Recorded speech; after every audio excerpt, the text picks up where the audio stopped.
The season's winding down to a close. Some people are talking about head coaches of the year, and one of the names being brought up is actually the Miami head coach Brian Flores.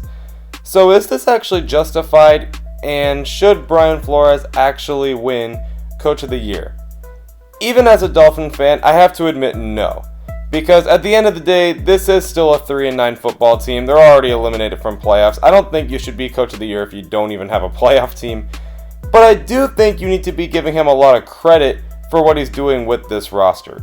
You can definitely look at a team that only has 3 wins at week 14 and think that this is just a bad coaching job. But no one thinks that. Like, this is very clearly not what's going on here in South Florida.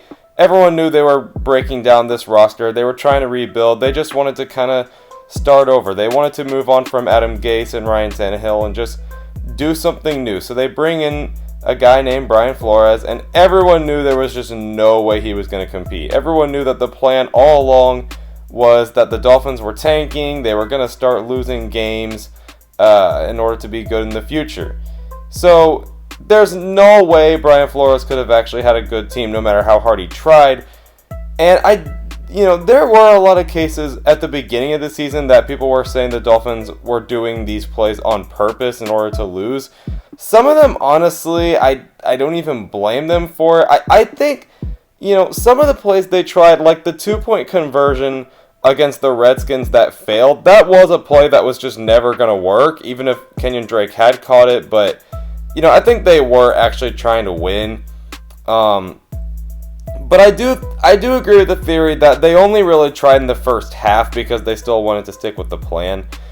But anyway, so after all that negative stuff I just said, why do you need to give him a bunch of credit? Because look at what he's doing. Like, you have a completely broken down roster, just completely deprived of talent. And you're actually getting a pretty competent 3-9 team. This is probably the most fun 3-win team you'll ever see in your life. That Eagles game was a blast to watch, and it really kind of shows what you'll get from Brian Flores in the future, because he's actually doing somewhat decent with a pretty terrible roster that people were saying was closer to a college team than an NFL team, and it's just fun to watch. And another thing I've noticed is he's getting things out of players that Adam Gase couldn't. Everyone gave up on Mike Gesicki super fast. I don't know why. He was only in his first year. Most rookie tight ends don't do good, and now he's stepping up. Devontae Parker, people said that he was going to be a breakout player every single year since he was drafted back in 2015. And now finally, the 1 year he's with Brian Flores, he's having a monster season.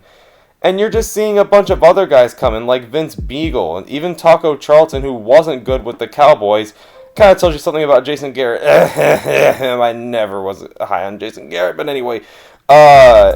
It shows, what they really have in this guy. I think they're finding some pieces there, and that goes to show just how smart Brian Flores is. And if he can come back next year and they use those draft picks and cap space to bring in some more talent, that'll be really telling of what you have in Brian Flores, because he's obviously very optimistic and he keeps his team wanting to win. So you're very optimistic if you're a Dolphin fan. I don't think he should earn Coach of the Year, but I do think you definitely need to give Brian Flores a lot of respect for what he's been doing with the team he has down in Miami.